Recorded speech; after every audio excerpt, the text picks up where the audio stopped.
What is up, my friends on the internet? Back at it with another video, and back at it with another video on the Triumph Scrambler 900. You joined me here in downtown Atlanta, and I want to talk to you about what it's been like to live with this bike for the last year. So in today's video, we're going to talk about the good, the bad, what I've changed, and what I plan to change on the Scrambler 900. Let's get on into it.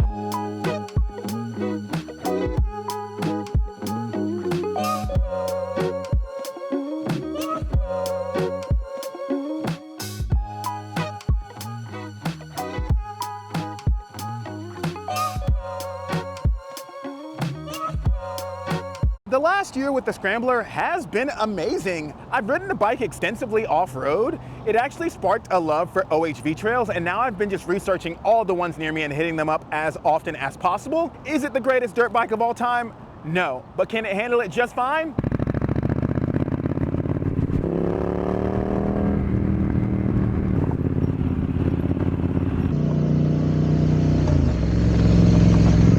Clearly it can. I've also taken a few fairly long distance trips on the bike. I took it about 8 hours round trip to Charlotte, North Carolina a couple times now.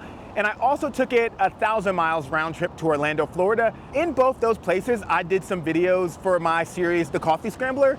If you're interested in that, there is a playlist on the channel you can check out. My goal there is to ride the Scrambler all over the country, first exploring new cities to see what they have to offer, and then I stop at an independent coffee shop, check it out, and give my review on it.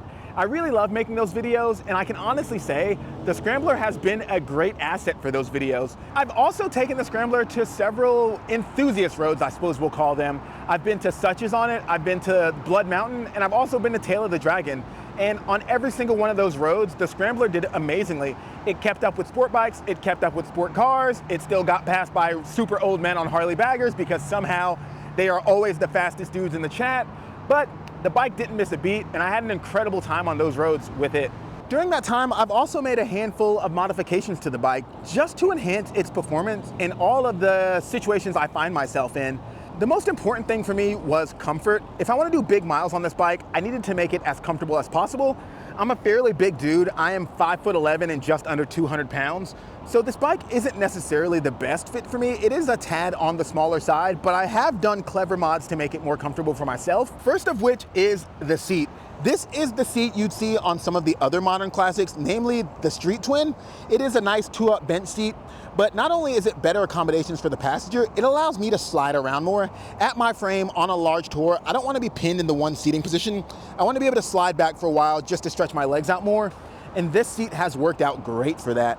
Can't recommend it enough. The install was easy. The price was affordable by modern standards. And yeah, total win there. Hold up, my friends. We're gonna pause this video just so I can do a little bit of housekeeping. I wanna mention my other social media pages just because I wanna try to get those numbers up as well so I can interact with you guys some more. I am on Instagram at Daily Cosworks. If you wanna go follow me over there, I'm interacting with people a lot more, so that's a really good place to do that.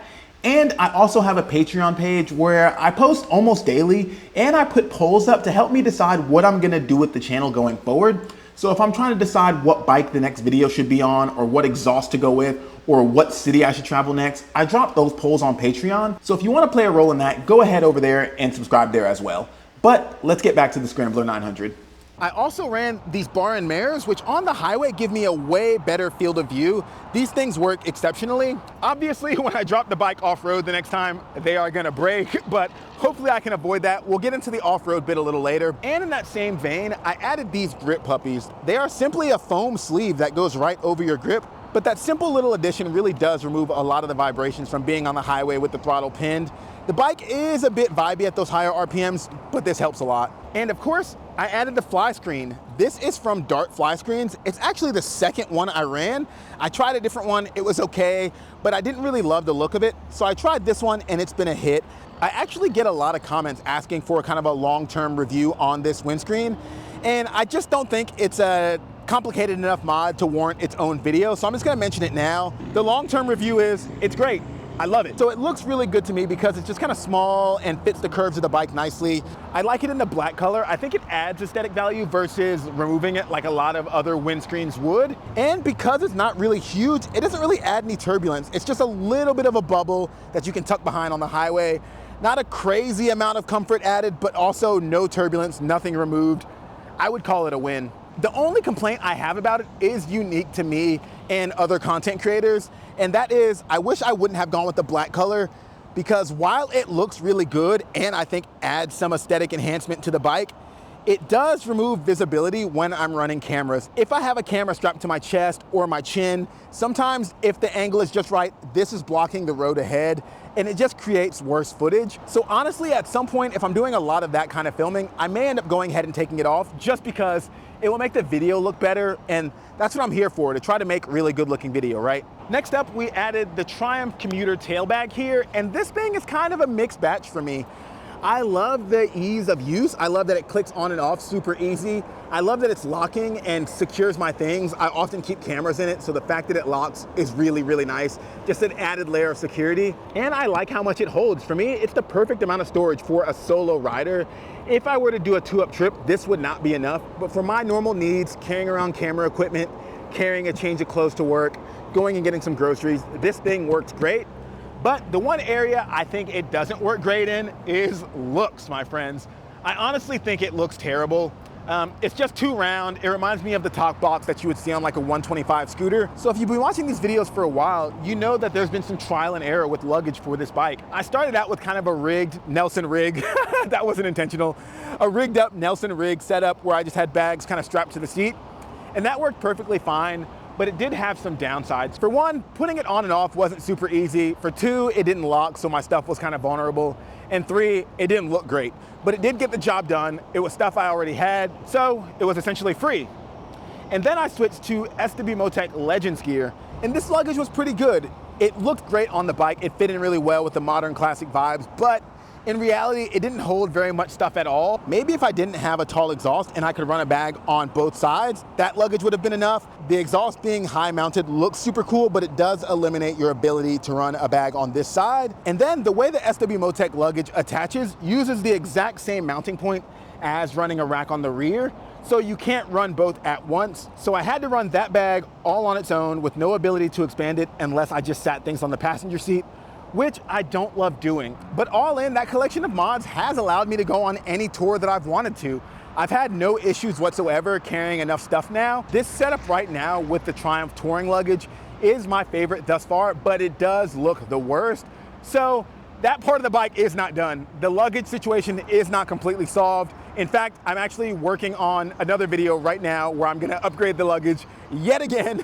So if you're interested in that, stay tuned. But I guess version number 4 of luggage on the Scrambler 900 is coming. Next up, for the off-roading I've been doing, I did do a couple really simple off-roady mods. A lot of the OHV trails I find myself on, I'm on there with UTVs and Jeeps and all kinds of things. There's rocks getting thrown up, and that's just part of the game.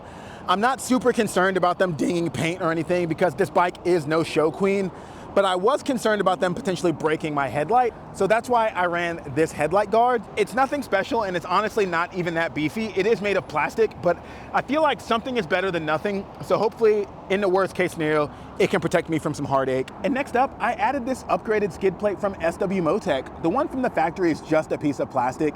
It may help a little bit, but it sure as hell isn't helping a lot. So I went with this one, and so far so good.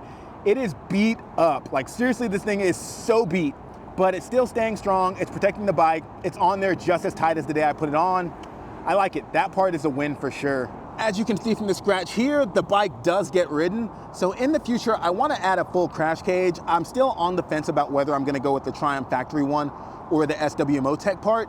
But at some point, I do need to add more protection to this bike just to keep it safe. Because again, I don't want to get stuck on a trail because I've broken some vital part. Speaking of breaking vital parts, like I said, I have had an amazing year with this motorcycle, but it has not been without incident. A couple things have broken on the bike.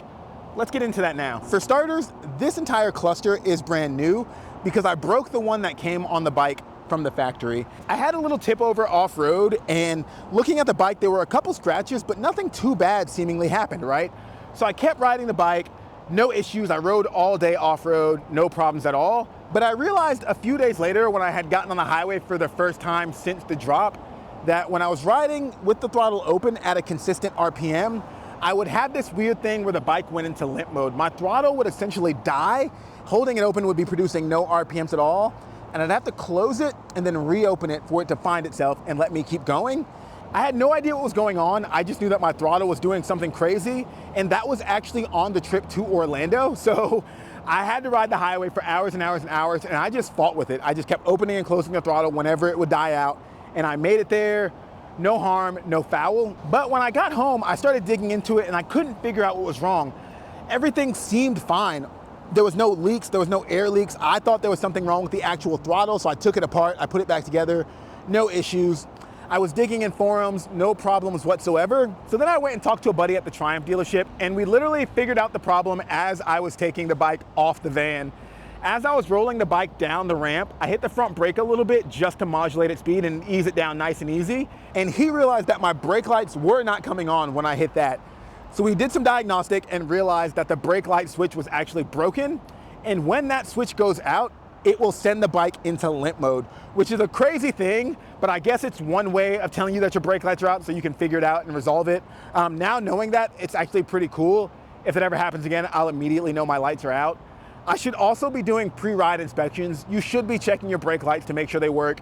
You should be checking your turn signals to make sure they work before you go on every single ride. But much like you, I don't actually do that. But we got it solved. Sadly, the little brake light switch isn't a replaceable part. You have to replace the whole cluster. So I did that to the tune of several $100s, but since then it has been flawless, and I pray I never break that part again. But truthfully, that's the only thing that's gone wrong in the 6,500 miles and 14 months. There have been a few maintenance items. I've done chain maintenance every 500 miles. That includes cleaning, lubing, and checking tension. I've done 3 oil changes on the bike, one at the 600 mile mark, one at about 3,000, and then just another one a few days ago. And I did run a pair of front brake pads. The brake pads were a little bit of a hassle to track down. The Brembo pads were not available in the country at the time that I needed them. So I ended up ordering them from Triumph in London. And they came pretty quickly though. The price was pretty fair. They went in super easy. I did all the work myself. And it is looking like I will need a front tire really soon, but the rear tire has a lot of life left in it. So overall, maintenance on the bike hasn't been too crazy, especially if you eliminate the thing that I broke from riding it off-road, which most of you won't. I think you can get by with a pretty low cost of ownership on this thing. So like I said earlier, I do plan to add more protection to the bike. I want to ride the bike off-road more often, so having a nice crash cage on there will save me some heartache. I also plan to add tubeless wheels to the bike. That way, if I get a puncture on a trail or on a road trip, it'll be easier to fix. I don't want to carry around extra tubes. I don't want to carry around spoons, so having tubeless is going to work out well for me. Like I said earlier, I do plan to change the luggage yet again. That is actually in the works. I still haven't found the perfect balance of looks versus functionality for me, so that's going to be a quest. I think I have it solved mentally. The stuff's on the way, we'll see. And then at some point, I want to upgrade the suspension. The stock suspension is not bad at all, but if I could upgrade the rear to better handle my weight and how I like to ride, that would be really good. I don't want to name any brands yet because I haven't really fully decided, but I'm also not going to be that guy that does the rear and not the front, so giggity. So I will also be looking into some front suspension options to kind of upgrade the full system and get it as good as possible and as dialed in as possible.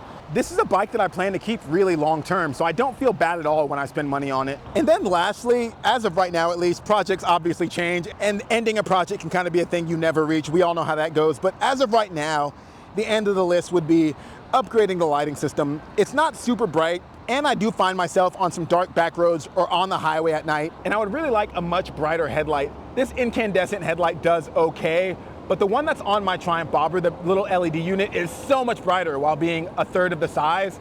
So I'm gonna look to the aftermarket and find out what I can do for a much better headlight, or at the very least, a much better headlight bulb.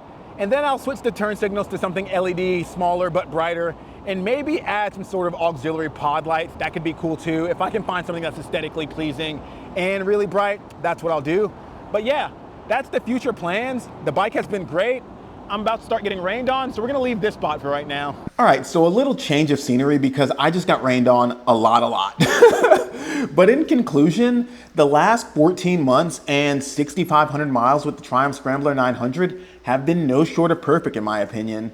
I have the luxury of getting to ride really nice bikes whenever I want. For instance, the Scrambler's parked right here next to me, and next to it are 2 much nicer Triumph motorcycles, but I still find myself picking it most of all. It's that perfect kind of unicorn or Goldilocks bike for me. It positions itself perfectly to do all the things that I want to do really well. I can attack a trail with it, I can attack a mountain road with it, I can go on tour with it, or I can just bop around town running all my errands, and it does all those things perfectly fine, at least within my limits. It does all those things as well as I, as a rider, can do those things.